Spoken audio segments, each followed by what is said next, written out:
This is the news in brief from the United Nations. Disturbing reports of Taliban violence against communities now under their control in Afghanistan have been condemned by UN Rights Chief Michelle Bachelet, who on Tuesday backed a return to peace negotiations in Doha.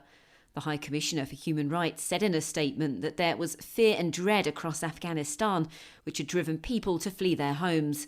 Women have been flogged and killed in areas overrun by the extremists, whilst journalists and human rights defenders had also been attacked and killed, Ms Bachelet said.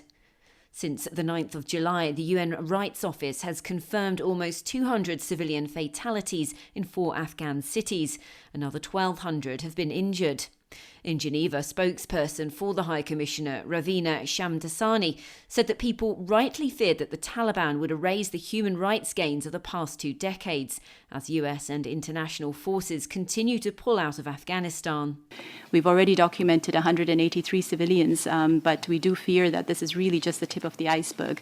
The 1,181 who have already been documented to be injured, we don't know how many of them might succumb to their injuries.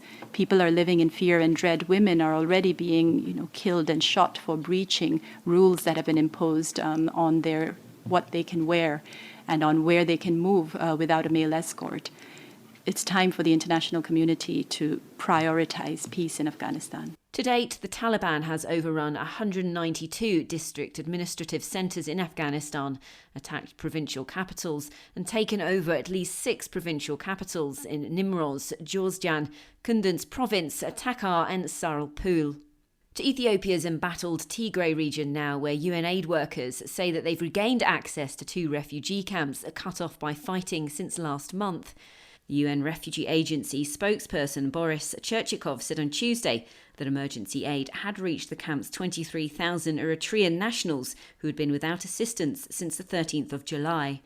But he warned that access is limited to Me'eni and Adi Harush camps in the southern Tigray, where healthcare is unavailable and clean drinking water is running out. For Me'eni and Adi Harush, those 2 sites where on the 13th of July we lost access because of volatile security situation and clashes that were happening in the area, we have now been able to regain this access, and that's a positive development alongside the fact that we're now able to get some of the assistance into Tigray, which is urgently needed for so many displaced. To protect the camp's residents, the UNHCR spokesperson called for safe passage for those in the camps to be moved to new facilities in Alamwash near Dabat town, 135 kilometres away.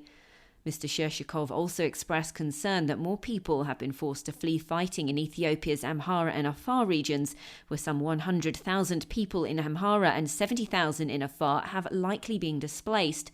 The UN agency has appealed for more than $164.5 million to assist around 750,000 people in Tigray and some 120,000 Ethiopian refugees in Sudan.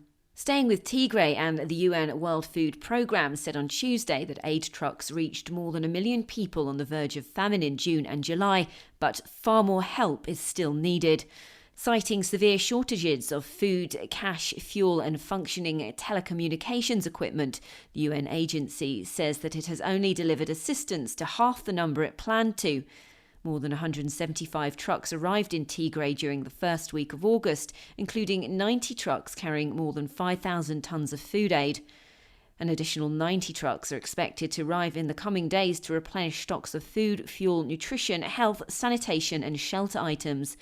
But with 5.2 million people in the region in need of food assistance, that's 90% of Tigray's population, the WFP said that it needs at least 100 trucks arriving daily to meet the vast needs.